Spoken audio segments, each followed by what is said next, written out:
Welcome in to the Beaver Banter podcast. I'm CJ Baumgartner, my co-host Ian Rivers, and Ian, we're back at it again. We had our live stream just a couple days ago. We were up in Bemidji together doing a live podcast for the Division II selection show for the football team. We got invited up there. We appreciate the football team, Coach Hine, and all those guys for giving us the invite, and Coach Bolte for giving us some time to talk in the podcast. It's a lot of cool stuff. We previewed the matchup that they have with Texas Permian Basin. And if you want to hear all that, you can just go to Apple Podcasts, Spotify, wherever you get your podcasts, as well as the Facebook page, the YouTube page, the Twitter, X page. Like, all that stuff is on there. But, Ian, it was a pretty busy last weekend for Beaver sports. But just quickly, what was it like to be up there at the university to watch that selection show? Yeah, it was a really cool opportunity, I thought. Just it was an honor to be honest, in our second year here, just to be able to be invited and we want to thank the football team for that, obviously. But yeah, it was a cool atmosphere. I think one thing that we touched on was just the professionalism of it, that it was a 15-second, maybe not even, probably a 10-second clap, and then you're on to thinking about the next game. So obviously from the team, it was really cool to be up there, and obviously there's other reasons it was nice to be in Bemidji this weekend. Getting to go to the hockey game on Saturday night, which we'll touch briefly on here Yeah, in did this something happen episode. there or something? Yeah. Yeah, there was something weird, something a little wacky that happened in that game. So we will definitely touch on that. This was a pretty big weekend of Beaver sports, to be quite honest with you. One of the busier that we've had. Obviously, we've had last year all the home playoff games at the Chet. So that was chaos in and of itself. But this was a bit of a different animal. Yeah, exactly. And first of all, I apologize if I sound a little wonky because I'm using my secondary microphone, if you can kind of tell if you're watching on the YouTube feed. But we're going to keep trying to roll through here and do some of this stuff. But yeah, it's been a crazy last couple days and a very busy week ahead. We have one other episode coming out this week, so you're going to want to stay tuned for that. We got a lot of Beaver banter that we've been pushing out over the last few days. And again, appreciate the football team for the invite. It's been a crazy weekend up Bemidji. There may not be home playoff games like there was a year ago, Ian, but there still are playoff games, and we weren't 100% sure that there were going to be playoff games for women's soccer just based on where they were coming into the NSIC tournament, and they say, that's not a problem. We're going to have a home game. We end up locking up that home game at the end of the season. We'll beat Augie after winning in overtime, getting a goal like a minute left or whatever it ended up being. And we're going to get that win. We're going to go to St. Cloud State. We're going to beat them. Oh, yeah, UMary lost from earlier in the season. We're going to beat them, too, and become NSIC conference tournament champions, which obviously gets the bragging rights. You defend your season title from a year ago in that tournament. But most importantly, you punch your ticket back to the NCAA tournament for the, sixth year in a row. It's just been an unprecedented level of success for this women's soccer team. To the NCAA tournament. Yes. This is only the third year in a row, technically. Three. Um, It feels. I guess if you it don't it count does feel so. There was 2021. COVID, and then they missed it in like 2019, but I think 2017 and 18 they did make it. I was mistaken myself because I thought it was a longer streak than that. I think It's tough to 2019 tell. is the year they They've been so missed. good for so long. Right. And yeah, I mean it's been a crazy couple weekends here for the Beavers because, this I want to apologize. I mean, this was a team that did not look like they were in form to go and make this run again. I mean, you look at the schedule, you go back to October 8th against Northern State, and then you go all the way through October 29th against Minnesota State Mankato. You had 7 games in there and you got 6 points out of them. That's 1 win and 3 draws and 3 other losses. So that's 6 out of a possible 21 points. And obviously, we're not going to hold this team to a standard of getting all 21 points from those stretch of games. But 6 out of 21 is definitely not the standard that this soccer team has set for themselves over the last 7 years now. So it was a little bit shocking to see how that had played out, including the loss to Minnesota State, a 4-0. Just, it's just, oh man, it left a sour taste in your mouth. You're wondering what can happen here against Duluth in the final weekend. And obviously, we already touched on what happened, that and getting the home field. And then, yeah, I mean, just getting through the first round was one of the craziest things we had to do. And that's something that I touched on posted a tweet about Lauren Hodney's goal with 3.5 minutes to go in that game against Augustana, because they weren't going to the tournament as it stood without winning that game and, more games on top of that.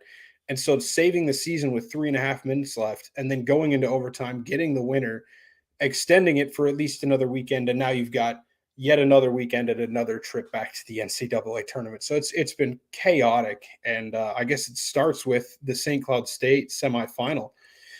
You get another chance to beat the best in the conference, at least as it was for standings purposes this season, and it was again Dos Acero 2-0 goals by who else? Katrina Barthelt, her 11th of the season, and Maria Stocky gets number 4 on a penalty kick. And that kind of, you felt like when it was 2-0, it was kind of the nail in the coffin. St. Cloud State, we just have kind of had their numbers so far this year. And we'll get into maybe another matchup yet coming up down the pipeline. But yeah, it was a great. And that was the one where you kind of felt like, okay, this win might actually be enough to get us in, because I had kind of misspoke. The regional rankings hadn't been released yet by the time we recorded our last podcast. At least that wasn't a Bryce Peters interview. And I had said, I don't know if this team can get in, because they weren't in the rankings that were the week before that. And then all of a sudden they're in 9th. But that didn't include the quarterfinal matchup. So I was like, what? How are you releasing a ranking that doesn't have all the games that they played? Super confusing stuff. But they might have been able to get in even with just that win over St. Cloud State, even if they had lost to UMary. But guess what? They go and they get revenge over the Marauders for that first loss of the season that kind of spiraled their middle of the season, their October. That was kind of what sparked that. Goals by Hallie Peterson and Katrina Barthelt getting her 12th of the season before halftime. And when the Beavers in a tournament setting go up 2-0, it just kind of feels like it's an inevitable win. They are built for tournament play. It's crazy. I mean, that was, even when they get up 1-0, it still feels like, oh, cool. I think they're going to win this game now. yeah, absolutely. And it's been kind of a mirror image, because you remember those early years where the team was pretty good. They were a regular season team. They would win the NSIC regular season title, or they would go on these crazy unbeaten streaks or winning streaks. And then it would come to the tournament and they would lose in the first round. And it's like, ooh, man, what's going on here? And now it's kind of completely flipped, at least this season. Last season in the regular season was a lot better than this. But either way, they just turn it on when it comes down to tournament time. Obviously, they won the NSIC tournament back-to-back championships. And now, last year they went to the NCAA quarterfinals. So they've got plenty of tournament success. And as much as we talk about this being a young team, there's still enough pieces on it that have that experience from last season and seasons prior. And that helps you so much as you're trying to make these deep tournament runs. Well, and even still, even if not everybody has that NCAA tournament experience, to get the wins in the NSIC tournament and to win that the way you have, to beat as good of teams as you have, beating UMary, beating St. Cloud State, and beating Augustana, they're all really solid teams.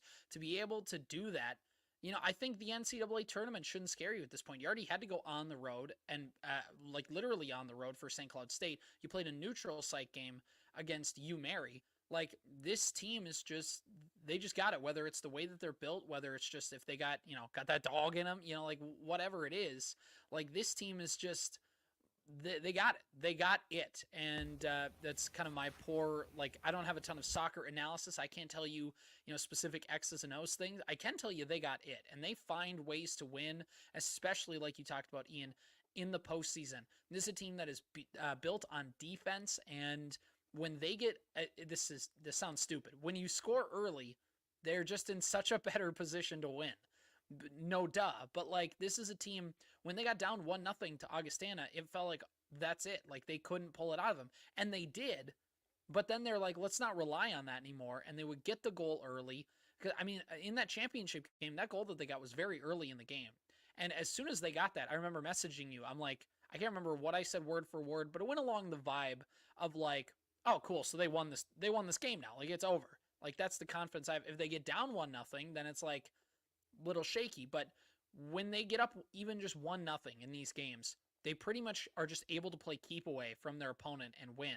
And They do a great job of that. And it hasn't just been some seniors that have been around. It's been some contributions from some underclassmen to do it, which again, Bemidji State and the viability of the women's soccer program being able to, whether it's back in the days of Rachel Norton, whether it's, last year's team and losing the stars of last year's team coming into this year, to be able to find some of these girls that step up and kind of take their place and build off of what the other girls built before them. It's great. It's just a great sign of where this program is. Yeah, and I think, like you talked about with the goal scoring and getting out to a lead early, you talk about that in almost any sport. With the Beavers, their kind of natural play style leads more into them being they're solid at the back, and they can go up and they can, when they get the opportunity, look at the past teams. I mean, that's what Sarah Went was last year. Is she's a poacher. I mean, she will take those opportunities when she's given them on the counterattack. You want to make the opponents push too far up the field, leave some of their defenders back and in vulnerable positions. And then if you've got a good counterattack, you can kind of capitalize on that. And one of the biggest issues I felt like this regular season when I watched the games sometimes, it's like, man, it doesn't really feel like the midfield is connecting on a lot of their passes. It doesn't feel like they have a true identity going forward. Over these last 4 games, especially, it seems like they do. Like they're going forward with a purpose. Every time they get on the ball, it seems like they have a plan. They want to be able to score the ball. And obviously they want to be able to try to do that in every game, but it just looks like it's starting to connect now. And some of these younger pieces that are coming in that are replacing those, I think 9 seniors that left last year, they're starting to, you talk about it every year, especially in basketball. When March hits, the freshmen are no longer freshmen. And that's kind of what it feels like right now. All of these younger pieces and new faces to the team are able to step up and be better role players, and they know what they are on the team now, and they've found their identity.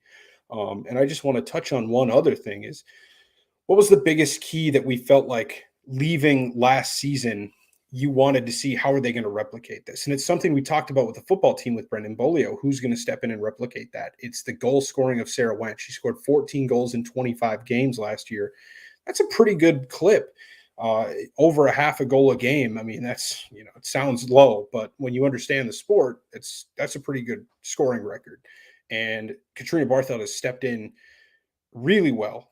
She's played 21 games. She has 12 goals. So she's on just a little bit higher scoring rate than Went was last year. And we'll see. Maybe she gets another 4 games to try to match that record. But overall, I think she's done a great job up top, filling in for the goal scoring of Sarah Went. We've had a lot of other players step up in, the midfield. Maria Stocky just got her 4th. Hallie Peterson, even coming up from the back, I believe, has 4 goals this year. I could be wrong about that. But yeah, she has 4 goals. So there's been contributors from all over the field. There's great defensive players, and the goaltending from Edie Franson has been good as well. Yeah, I mean, all around, they've just been able to, like we've talked about, plug some of that stuff up, build off of last year. And overall, again, the regular season wasn't ideal. And like we talked about, last year's regular season, we felt like a little shaky.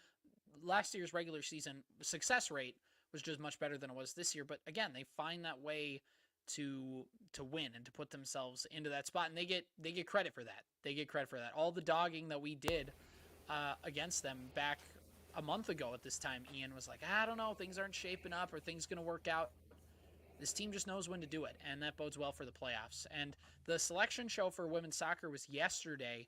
So, Ian, where is Bemidji State going, and who are they playing in this opening round of the NCAA Division II soccer tournament? So I forgot to pull up the full bracket for the women's soccer, but I can do that in just a moment. But they have a first-round matchup. They got the 6th seed in the region, so they will be playing St. Cloud State University in Emporia, Kansas. It is Emporia State that the Beavers will be playing in their section of the bracket for this first weekend. They're the host site for this bottom section of the Central region. So we will be playing St. Cloud State in the first game. That will be Friday, 10 a.m., early morning game. I think that's something that we've been used to in the past on this first weekend, is getting a little bit of an earlier kickoff on that one on the first game. And it's a familiar foe, somebody you've played twice this year.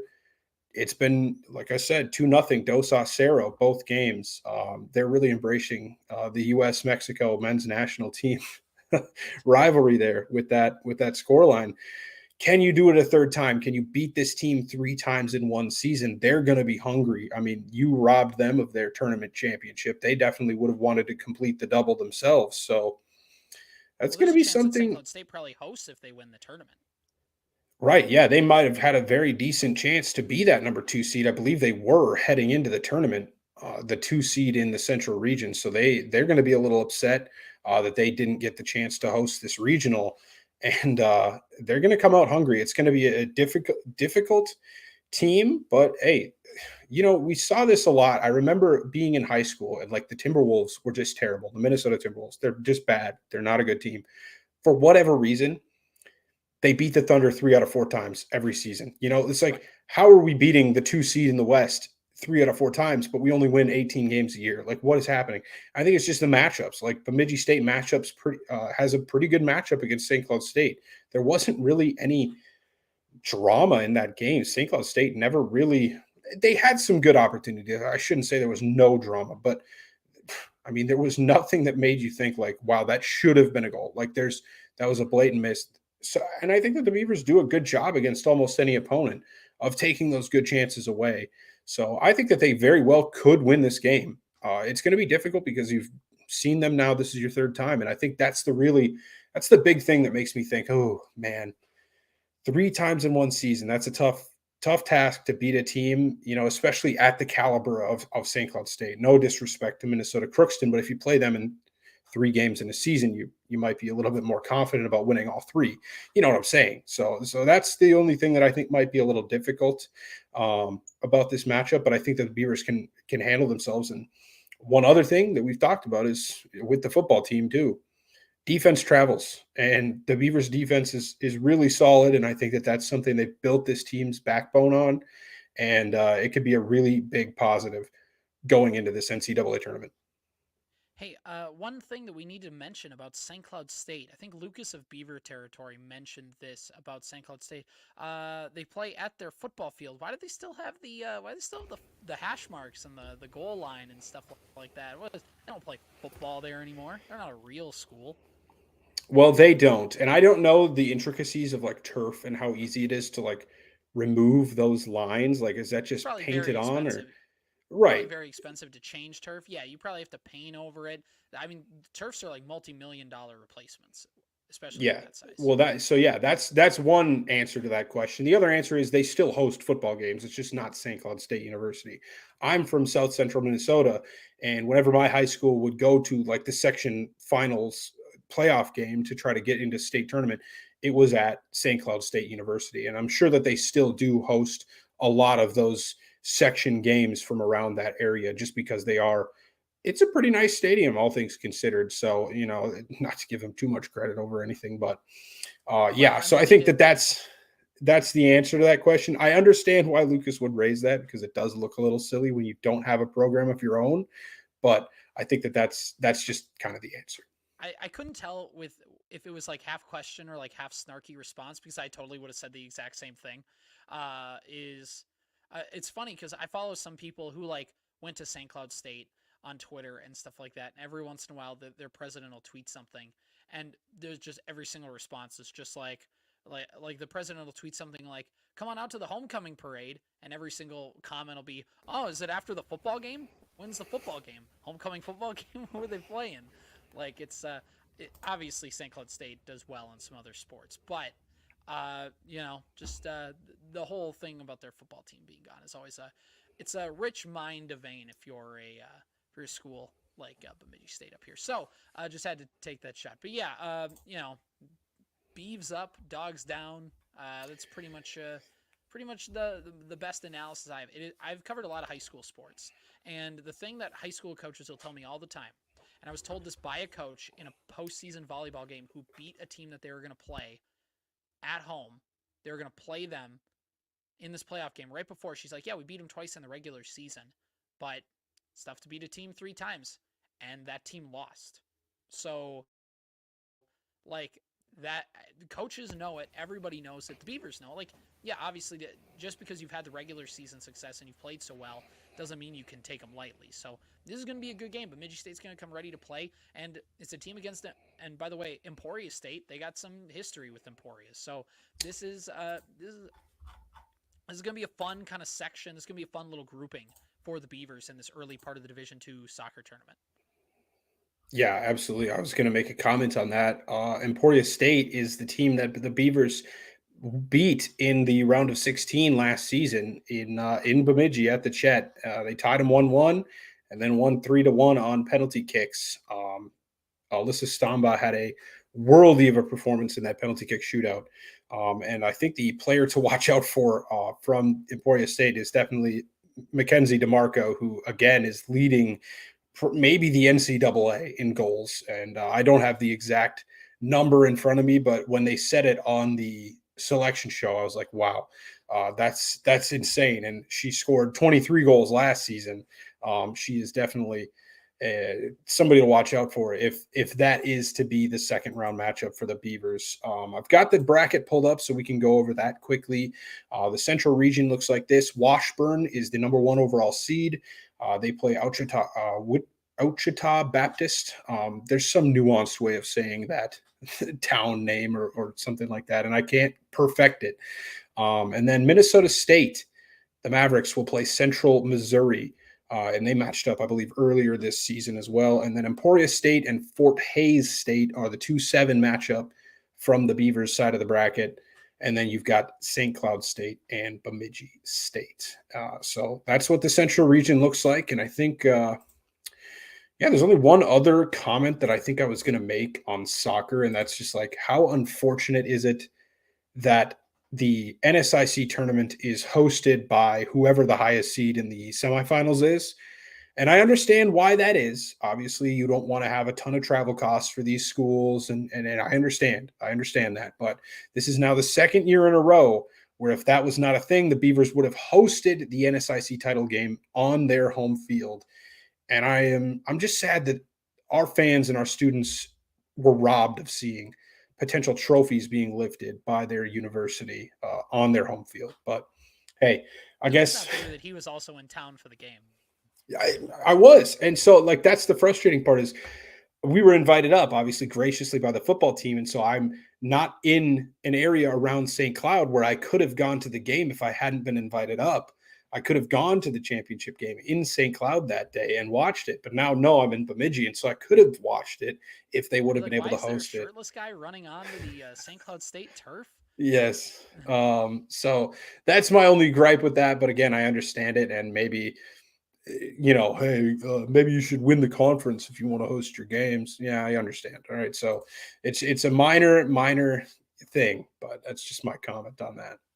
It's a minor inconvenience for me. I hate it. This is the worst thing ever. So anyway, Bemidji State, all we do is win here. The football team, obviously, they played against Augustana. They didn't get the win in that game. We talked a little bit about that matchup, and we talked a little bit about them playing Texas Permian Basin. That game is going to be a 2 o'clock kickoff. 1 o'clock. 1 o'clock. 1 o'clock Central. Sorry.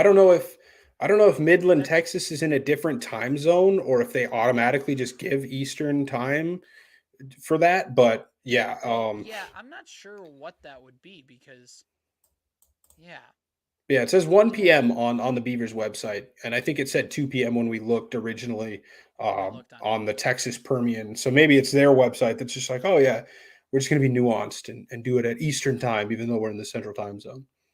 We're in the Central time. Yeah, exactly. So anyway, 1 o'clock kickoff.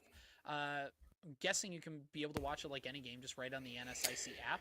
And I don't think it'll be on the NSIC app because of the fact that it's not hosted by an NSIC team. Right. So, but you will to watch the game. Yes, you can just go to the BSU website, click on the watch button, and it will bring you to the Lone Star Conference's version of whatever the NSIC network is. And it should be free because last season when we played in Angelo, they're in the same conference that we were able to watch that for free. So it should be free for you to watch. And there's a link for it on the schedule page for the BSU football team. And when that day gets closer, we can tweet it out and we'll do all that necessary stuff. But again, our full thoughts on the game. We go through like a minor breakdown of Texas Permian Basin and some of the things that they have kind of going for them, some of the things Bemidji State needs to watch out for.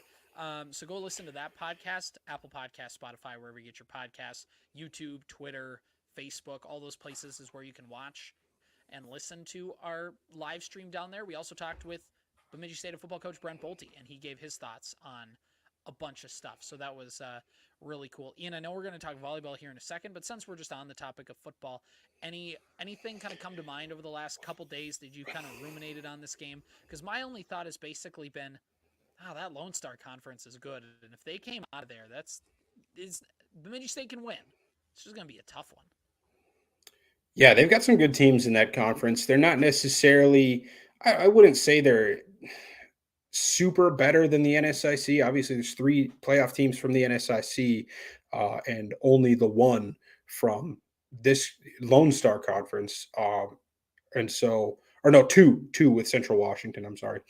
But I guess the thing that I take away from it is just like, man, the offense from UT Permian Basin and the defense, like just overall, this is a really, really good team, man. And I may have underestimated them a little bit. This might be you're going to need your defense to step up because I don't know exactly the strength of schedule this team had this year. Okay. They are averaging 50.2 points per game. They've had a couple of massive blowouts. I think we talked about a 96-0 or 92-0 game that they played earlier in the season.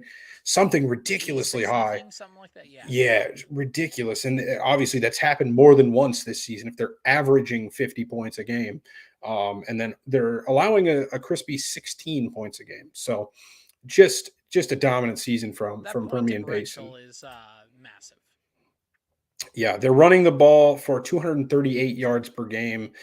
Their defense allows under 100 yards per game on the ground. They're throwing the ball for 263 yards a game, and they are only allowing 139 yards through the air per game. So they're just, again, I don't know enough about the schedule that they played to know, like, all right, are they playing a bunch of D3 schools? I have no idea. But I know it's going to be a dogfight, and you're going to need the defense to play about as well as they have all season. And I think that they can. We've seen this defense, before step up to a task. They played pretty well, all things considered, against, Duluth and against Moorhead, especially. That's the one game that I think really you can hang your hat on, and even against Mankato outside of a couple of big plays. So I think the defense can step up to the task, but it's going to be a tall task, especially on the road. But I think it's a winnable game for the Beavers. Yeah, exactly. And my thing comes down to, I think the defense can step it up. I think can the offense, again, the Bemidji State had a couple, we talked about it. Some turnovers have kind of been the thing that's put them behind the 8 ball. And against Augustana, I mean, they had a couple, especially that went down at the goal line in the fourth quarter. So there's there's some stuff where they avoid having their defense be on the field more than they have to with an offense like that. And again, that's a good Lone Star Conference. Angelo State is typically a team that comes out of there. There's some other good teams out there. It's a good conference. So we're going to have to see. Bemidji State can very well win this ball game. It's not going to be like playing Winona State last year, where you know them, you can beat them, you walk in. Like, there's going to be some things that you just have to prove. But I think that they're more than capable of doing that. So anyway, we move on to the volleyball coverage. And Ian, the volleyball team season, talked about, hey, can you finish the season strong? Can you end the season doing some things that just make you leave with a good taste in your mouth? And Bemidji State volleyball did that. Yeah, they came up with a couple of road wins over Minot State on Friday. They won 3-2 in 5 sets. And then they won against UMary 3-1. So they end the season strong with a 2-game win streak, and they finish 10-16 on the year and 7-11 overall in the NSIC conference standings. So not bad. I mean, man, you can't say enough about what this team was able to do this season. We were looking for, hey, just go out and get 5 wins. And they doubled what my hoping expectations were for them. And they won their first double-digit win season since, I believe, 2010. So, like, just an outstanding building block for this program, and we'll see if they can replicate it next season. But there's definitely some good things to take away from this season. Just, being able to say, yeah, I mean, most years we split with these Minot teams and U Marys and teams down at the bottom of the conference, and it's a tough conference to play in because you don't really get that many weekends off where you get these kind of layup games. It's the best But conference in Division Two. right, and so and you have that win over number 8 St. Cloud State. We've had a pretty good season against SCSU so far in across all sports, um, most sports. But yeah, I mean, I can't. I mean, there's nothing more I can say other than, like, congratulations on a great season compared to the last 12 seasons of volleyball. This has been the best, and I mean, it's the cherry on top to say that when you have that win over a ranked opponent at home or on the road, it doesn't matter. That is something that says, yeah, it wasn't just like a fluke and we had this weak schedule. No, like, you were able to put the cherry on top of that season, and that is that St. Cloud State win for this team. Yeah, exactly. I mean, all things considered, like a person who hasn't like seen the bigger picture would look and say, "Oh, well, they didn't have like a great season." But considering, like you've talked about, where this program has been, it's just a good step up. They've established themselves as not in that kind of bottom tier of the conference. They've worked their way into a little bit of that middle tier, like we've talked about all season long, and that's the big step. Now, is next year, oh, you got to get up in the main tier? Well, no, but just, can you keep this run of success, and can you kind of keep the good things that you've had building for this volleyball team? And I think that's going to be the biggest key, is just kind of keeping that forward, where things can really kind of start to build up for a program. And that's the thing for volleyball. It was a good season for them. They got themselves not back on the map, but they got themselves on the map a little bit here, and they got themselves kind of a way that's saying, Bemidji State, when you go into the BSU gymnasium, this is a team that can beat anybody. And that's what they showed when they got the win over St. Cloud State. So it's just overall a good season. There's, could they have won a couple games? Could they maybe snuck in, backdoored their way into NSIC tournament spots? Sure. But at the end of the day, I don't think anybody at the PE complex in Bemidji State is all too worried about what happened this season. Yeah, and I think just the other thing to take note of is just how they looked even in losses. Like the game against Augustana, obviously that's a tough one because that's when you had a 2-0 series lead. But they look competitive, like, in a lot of the sets that they played. Even again, they have some occasional stinkers against number 1 or number 2 in the country maybe, but at the end of the day, like, they're looking more competitive in all these sets that they're playing. And even if they get swept 3-0, they're not, it doesn't look like it looked last season. It doesn't look like you're getting just walked out of the building on most nights. So I think that's something to take a look at too. And just, I think that there was like you said, momentum is it's there and it isn't. There's certain things that are, you can say that momentum is real, and then, yeah, obviously next year's team isn't necessarily going to feel any of the momentum, but the players will feel this season in their off-season workouts. Like you said, it just feels better. And for fans that are thinking about attending games next season, they're going to think about, yeah, the team was pretty good last year. I think, they were fun to watch. We went out to a couple games and it was fun. They won one of them. And so it gets fans a little bit more interested, a little bit more invested in your program. So it's a slow, steady buildup. You got to put a couple of these together back to back. But if you can do that, then we can start discussing maybe jumping into that upper echelon eventually down the road. This is a big step in the right direction, though. Yeah, big step in the right direction for the volleyball team. They wrap up their season. Congratulations to them.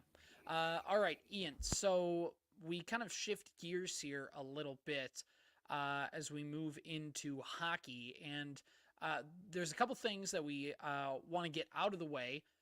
First is that we will have like a full hockey podcast coming, because we will have Lucas of Territory on for a podcast in the next couple days. So be on the lookout for that. Again, Apple Podcasts, Spotify, wherever you get your podcasts, as well as YouTube, Twitter, Facebook. All those places are places you can watch and listen to the Beaver Banter podcast. We're going to have him, and we're going to have him kind of come and talk, and we'll be able to give some full hockey insights, some full hockey analysis of both men's and women's hockey. But for now, I think let's just kind of go big picture. Let's just go with kind of the big storyline of the weekend. We don't need to get too much into the nitty gritty of it. Let's talk about Saturday's hockey game at the Sanford Center. Now, Ian, I know you came up to Bemidji like I did for the D2 Selection Show podcast that we did, and you can go find that wherever we post our stuff. But you also said, well, if I'm going to go up there, I'm going to go to the hockey game on Saturday night.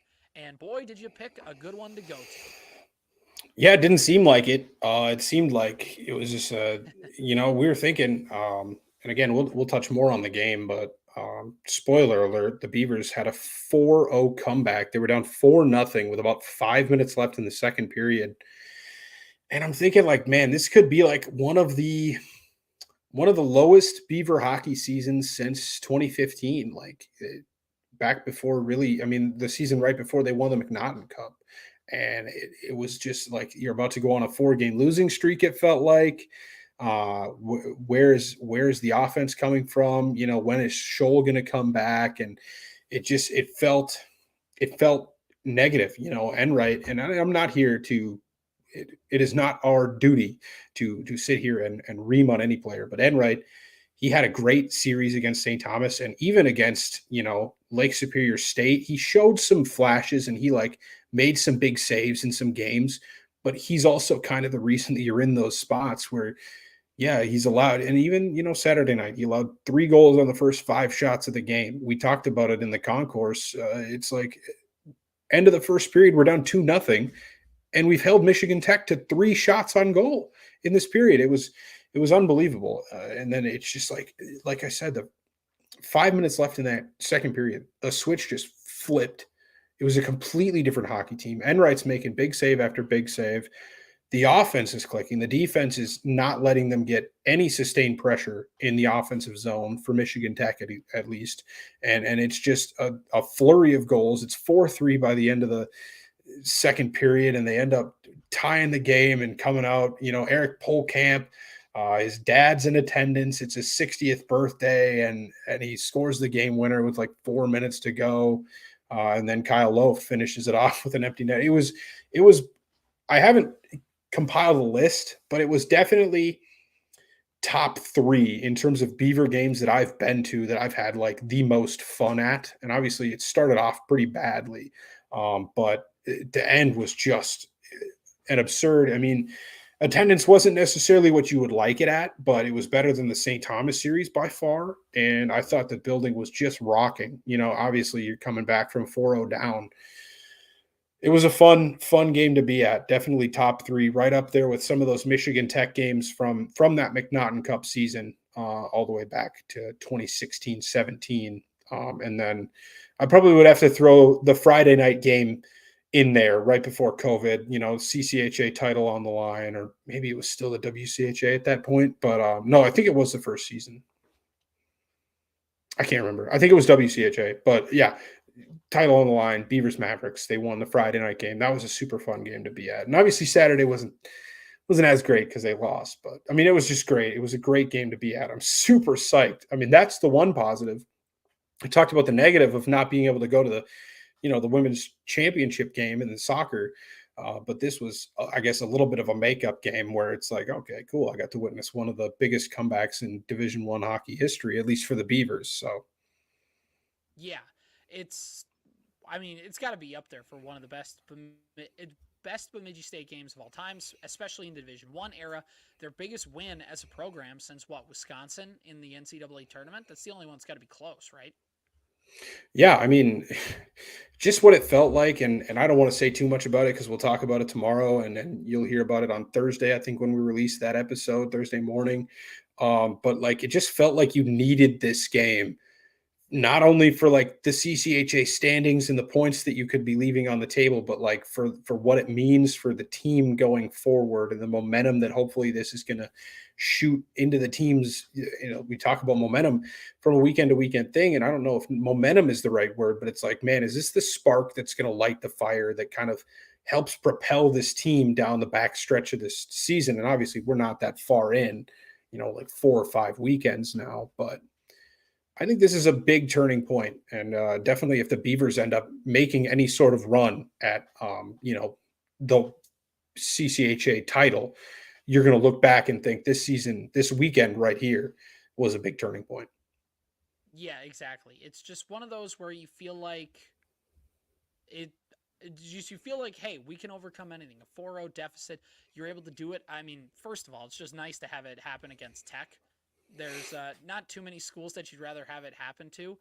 Oh my So god, dude. The that the that's so on. so Michigan Tech student section like is a it's a I can't think of the word that it is right now, but it's like an organization. Like they don't just show up to games. Like they have meetings and they plan what they're going to do and they travel. So they have this Yeah, 30 they travel very some. well. They travel very well. They have this 30 some member student body right behind the goal that we are shooting against, so where they're going to be shooting, and they were raucous. I mean, I loved it. I love the energy that they brought, and I wish that we could get something like that going here at BSU, because it was fun to have that atmosphere, whether it was for the home team or the away team. But I'll tell you what was really fun is hearing how quiet they got as Jackson Judding puts in that third goal with like 30 seconds to go before the second period ends, and it's like, it was 4-1 and it wasn't that bad. We gave up a goal, so what? But now it's 4-3, and then just it was a bittersweet moment to be able to say, yeah, yeah, have a fun van ride back to the UP. Yeah, Nothing against them. They travel well. Their fans they're nice people, so they're not being aggressive towards anybody. But it's they cheer for somebody else. They're bad. you do, you don't cheer for my favorite college hockey team. Therefore, I Yes. wish bad things to happen to you. No, no. But my one dealing with the Michigan Tech student section was when Bemidji State, I think this was in 2018, hosted them in the first round of the WCHA playoffs at the time.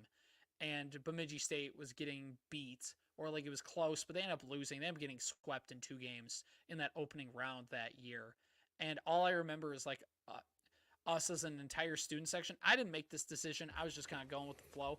Like just got up and went to them and sat next to them. I don't know why they did that, but we did it, and it was a part of a loss. So I don't. All I remember is just going there, and they're actually very polite in talking to us and doing stuff. But again, they beat my favorite team, and they were more enthusiastic because their team was ahead. So therefore, I hate them all. Yeah, and our student body did not do that, but the Grand Rapids youth hockey team did that. They went and relocated from right behind Ah, where we were sitting, and they went like right up next to the glass, and like the Tech fans would start chanting like "Let's go Huskies," and the kids would like yell Beavers right as they were yelling Huskies or something. It was fun. It was fun to see. So, hey, I'm all for it. So, all for but it. yeah, Good. obviously Trash we'll talking is good. Good. yeah, and I wish that we could get some more creativity, and that's maybe a discussion for another time in our own student body, but we'll see. And this, obviously we've talked a little bit about hockey, and we don't want to talk about too much of what's here, what's to come, and what this means. We'll leave that up to Lucas, when we get him on. So yeah, I mean, but that's the main takeaway is like if you haven't seen the highlights, go to YouTube or Twitter or wherever you want to find them and go watch it, because it's fun. It's fun to actually have that comeback be for your team every once and then. Yeah, exactly. So, Ian, a couple things happened over the weekend in terms of basketball. Both men's and women's basketball got their seasons going. The men went down to that tournament as we talk about what was it? I can't remember what the name of the school was, but their nickname was the Reddies. And Henderson Bemidji State State. was Henderson State. And you could say that Bemidji State was the Reddies because they were the ones that actually won. They won their first game of the season. They ended up falling, I think, in that second game of the tournament. They actually, and depending on what time you're listening to this, are hosting Northland College in their home opener today. Northland College, of course, from Wisconsin. All Wisconsin schools are D3. that aren't D1. They have no D2 schools in that state for some odd reason. So that's a D3 school. They've played Northland like every year for the last like however many years. So that's just been like an add-on. Sometimes they've played UWS. Sometimes they've played a couple others, but they're going to play them in Oak Hills in the next few days. So, maybe that'll become a little bit dated. But over the course of their first few games, they kind of got the season going off on the right foot in terms of their schedule. And thought I had their schedule here to look at their numbers. Instead, I got the roster pulled up. So their first game of the season, they played Henderson State. They won 76-63, and then they lost to Missouri Southern 69-61. So a couple of close games here. And again, it's really hard to tell in this non-conference play because it's just hard to tell who's good and who isn't. Bemidji State's got 2 guaranteed wins with Northland and Oak Hills, and if they lose, especially to Oak Hills, contract the program. But outside of that, then they'll kind of have some tournaments coming up over Thanksgiving. But overall, they got their season started off on the right foot. Ian, really, I don't think there's anything, but any takeaways from the men's basketball team? Yeah, my only takeaway would be John Sutherland, man. I mean, he had a pretty good John weekend. Sutherland, yeah. I think he put up a career high 29 points and Yes, 13. yeah, I he mean, did. 13 rebounds is not his career high, but the 29 points. So a double double for Sutherland, a double double for Dalton Albrecht in that win, with 11 points and 10 rebounds. So, and I didn't get a chance to watch either of these games, but I think one thing that we talked about is how is the guard play going to be without, Momo Kone in the backcourt or the front court. I can never remember which is the backcourt and which is the front court. But yeah, without Kone taking the ball down the court, how's the guard play going to look? And it seems to me like they did pretty good. Johnny Tennyson with 18 points in this game. And if I remember correctly, Johnny Tennyson's kind of like the NSIC tournament hero. He came in and had a huge game in the quarterfinals, I believe, against Wayne State. They kind of propelled the Beavers into that semifinal. So, yeah, I'm pretty excited for this season. Obviously, 1-1 is not 2-0, but your excitement level is still up because past teams they kind of get struggled to get going right from the get go. So it's nice to see the team picking up a couple wins, or at least splitting early in the season. And then Sutherland again and Dalton Albrecht. And I think that we kind of had talked about that they're going to kind of probably be playing down low, this season. Albrecht and Sutherland are probably going to be the guys that they lean on. And it looks like that's kind of the case. It looks like that's how it's going to go. 22-16 for those two in terms of points. And then, of course, Braden Williams. So maybe the guards, it's going to be a little bit like the wide receiver room. It's whoever's got the hot hand is going to be shooting and making shots from outside. But really, it's going to be big bodies down low. And I think that'll be beneficial for this Beavers team because, man, we've seen some teams in the past that your guard play can be as good as it wants to be. But unless you have those guys that can get in there when they need to and get dirty and get those rebounds, and rebounding is such a big part of basketball. And I think the Beavers are going to have a good team because they're going to be able to rebound really, really well this year. That's my main takeaway. Yeah, a lot of fun stuff with them, and we'll kind of keep following them along. Kind of have a bit of a soft part here before we get into December and we get into conference play. But yeah, overall, a nice little start for them, and we'll see it kind of keep going over the next few days here. Again, coming off of a great season that they had before. So looking at the women's basketball team, their season started over the weekend as well. One of the main things I noticed on their home uniforms, because of course Bemidji State switched from Adidas to Nike as their provider of kind of all their apparel. What a shame. I'm okay with the Nike switch. I'm okay with it. Yeah, I don't really care. I wear Adidas shoes. That's the only thing that I'm like super biased against is Adidas feels the best on my feet. Your so nice new Anthony Edwards shoes, those atrocities. I don't know. Hey, don't talk bad about our glorious king. He's going to be the new LeBron. Where every comment section you go in, it's new like new LeBron, new MJ. New MJ. That's it. Yeah. My bad. Anyway, so the new home whites for the women's basketball team, they look like the Milwaukee Bucks. Am I wrong on that? Like the color, like it's the green with like it's got like the little extended. It's not gold. It's like a cream, like kind of a beigeish color, right. And just the font size, the font and the numbers. it just gives me Milwaukee Bucks vibes. It's not like a ripoff or anything, but it gives me Milwaukee Bucks vibes. Am I wrong on that for the women's basketball uniforms? Not entirely, no. I saw you. I think you said that on Twitter or something, and had brought it up, and I looked at it. I'm like, yeah, I could see it, and maybe I didn't watch either of these games too closely. I almost went to that game against Saint Scholastica on Mm-hmm. Saturday because I was in the area, but I was trying to watch the football team and hoping that they could make a comeback in the second half, and I just wasn't sure that I was going to get good enough cell service or data, and so I was like, You I'll think you have could have other accepted your old opportunities. student ID so you could have got in for free? Maybe. I don't even know if I have it on me, but I should just in case. But yeah, so yeah, I They get the haven't win seen them over. in action, but I can see where the merit comes from that they look a little bit like the Bucks jerseys. So they get the win over Saint Scholastica, does the women's basketball team 71-52. They take care of business there. Saint Scholastica, Division 3 team. And then they play Mayville State last night, and they lose that one 63-52. Now, for whatever reason, a quick Google search could fix this, and I haven't done it yet, but I will. I can't remember if Mayville State is Division 3 or if they're NAIA, but either way, Bemidji State loses 63-52.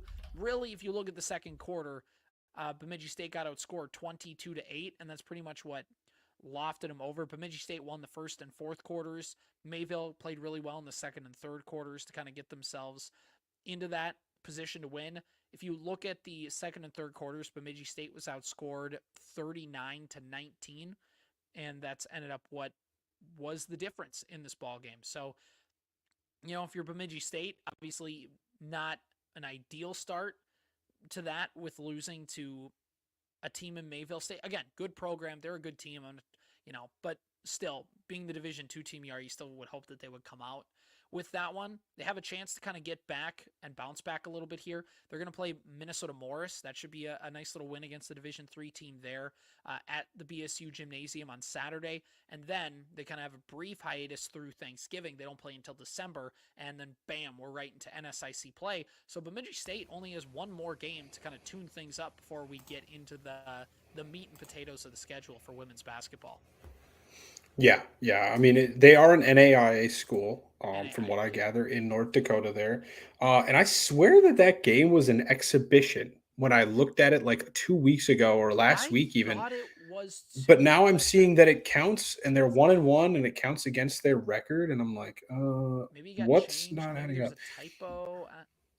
I don't know. And I also thought that there was some games canceled. I know that the women's team just had a game canceled, and I swear that the men's team had canceled that game against Northland College too. But then I went on Twitter this morning and I saw that they were hyping up the game, and I'm like, what? So I don't know. I'm completely lost with the basketball programs right now, and so hopefully once in a month from now, when soccer and football finally wrap up with their When national football and soccer are championships, celebrating their Division II championships, and then we that can will be kind some. of put that on the back burner after they win that and have their parades. Then we can focus better on basketball and understanding what happens. You But think they'll have those parades at the same time? And if so, what does that parade route look like? Do they go? They probably got to go through downtown. I mean, for sure they got to go around the lake. They got to go through campus. If it doesn't end with them jumping in the lake, then what are we doing here? So anyway, that's kind of where things stand with all that. But Ian, I think that pretty much wraps up all of our coverage here. Unless there's anything that you feel is worth bringing up, I think we've pretty much gone through everything that we need to get through. yeah, I think the only other thing is I made a slight mistake last weekend. I did not look closely enough at the women's hockey schedule when we were kind of prepping you for their next action. They had an off weekend, so their games against Minnesota State are actually this weekend, Friday and Saturday, against the Mavericks. Ah, darn, we're gonna hold that against you. I You know. know that. I apologize. You gotta step it up here. All right. The fans are counting on you. The followers are counting on you, and let them have it in the comments section. Tell us how you really feel. Anyway, Ian, I think that about does it. We are going to in the next couple days here do an interview with Lucas of Beaver Territory, and he's going to kind of give us his hockey knowledge and talk all about the Beaver hockey programs, and we're going to go into kind of some of the finer details and get into the nitty gritty on some of that stuff. But other than that, we got a football game that's coming up on Saturday. And again, Ian, when is that women's soccer game?